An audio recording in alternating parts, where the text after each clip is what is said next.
So right now we're going to go through a sample comparative market analysis for a low-rise home to give you an idea of what that looks like and how we use that to determine the market value of the home. Now, one of the most things I'm going to kind of mention at the beginning is that the key part in doing this analysis, and the hardest part, quite frankly, is actually picking the right comparables, picking the right homes to use as a comparison for the home that you're looking at purchasing.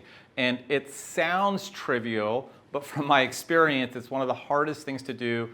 Sometimes even good agents will pick comparables that are not correct, and sometimes we'll have even clients questioning the comparables we're using because they're using different ones. And my experience a lot of times is, you know, we do comparative market analysis for sellers.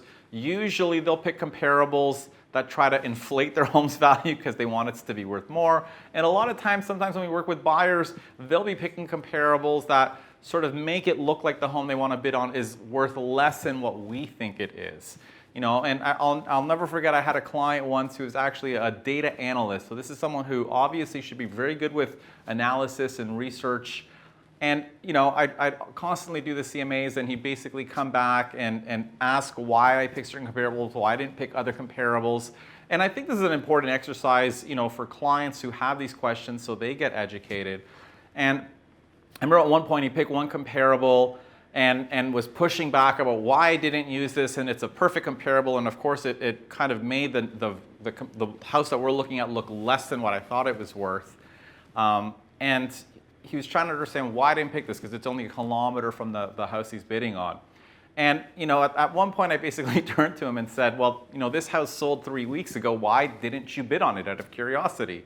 And his response was, you know, very matter of fact. The house was not in as good of a school district. It didn't have as good access to parking or to transit.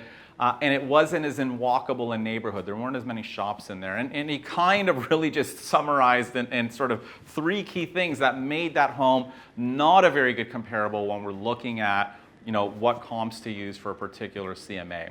So picking the right comparables is kind of the most important thing. So assuming we've picked sort of the right comparables, we're going to walk through what an actual CMA looks like. So I'm going to pretend now I'm looking at purchasing a home on, we'll just call it 123 Main Street, just to pick an easy street address. And we're just going to say that this home is listed for $799.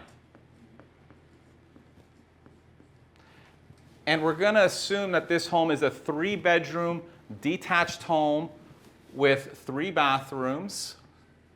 So it's 3 beds and detached. You're going to have to forgive my writing. It's going to have 3 baths. It's going to have a finished basement. And it's going to have 1 parking spot. So when we look at our 3 comparable sales that we're using, we're gonna pick homes that ideally have sold in the past few months, if not the past 4 or 5 months. We don't want anything too old, and we want the homes to be as similar as possible to the subject property that we're bidding on. So our first comparable, just as an example, is a home that sold, we're just gonna call it comparable 1, that sold for $800,000 just a few weeks ago. And we're going to assume it's also a 3-bedroom detached. But unlike the one that we're bidding on, this house only had 2 bathrooms. And it also had an unfinished basement. But it had 1 parking spot. So when we look at these comparables, this one, we have to sort of make adjustments to take into account these differences. So when we look at this, we say, okay, how much more am I willing to spend for an extra bathroom? Well, you know, on a CMA, we don't really adjust for what it would cost to put an extra bathroom. We might say an extra bathroom's worth $20,000 more, and that's what I'm willing to pay. And you know, this home has an unfinished basement and it's sold for $800,000. How much more am I willing to pay for a finished basement? Well, that might be worth, say, an extra $60,000. So when I look at the sale price and I look at these 2 differences, we come up with an adjusted price of about $880,000. That means if I only looked at this sale alone, I'd be willing to spend $880,000 for the home we're bidding on because it's superior to the one that sold for $800,000. So that's comparable number one. Now, if we look at another comparable, and we call it sort of comparable two, and this one sold for $850,000. So we're going to assume very similarly, it's also a 3-bedroom detached. You know, we don't want to be comparing semis and detached. Very rarely would we do something like that. But this home has 4 bathrooms. This home has a finished basement, but no parking.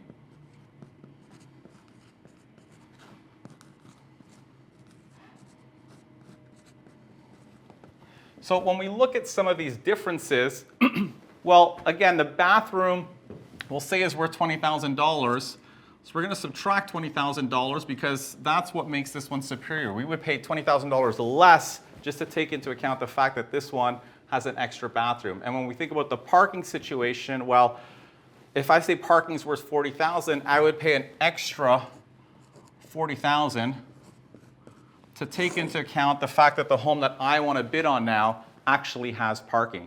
So when we do the math and we sort of sum up all of these differences, this gives us an adjusted value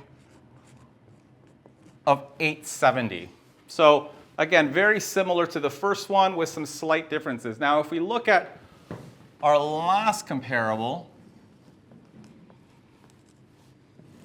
this one's a little bit different. This one sold for $790. This one was also 3 beds. This one also had 3 baths, but this one had an unfinished basement, and this one had no parking. So right off the bat, again, we can kind of see compared to the subject property, there are certain things that make the one that we're bidding on a lot more desirable. I mean, for starters, it has a finished basement, which we've valued at $60,000. And it also has parking that's worth an extra $40,000. So I'd be willing to spend $100,000 more for the home that I'm interested in because it has a finished basement and parking.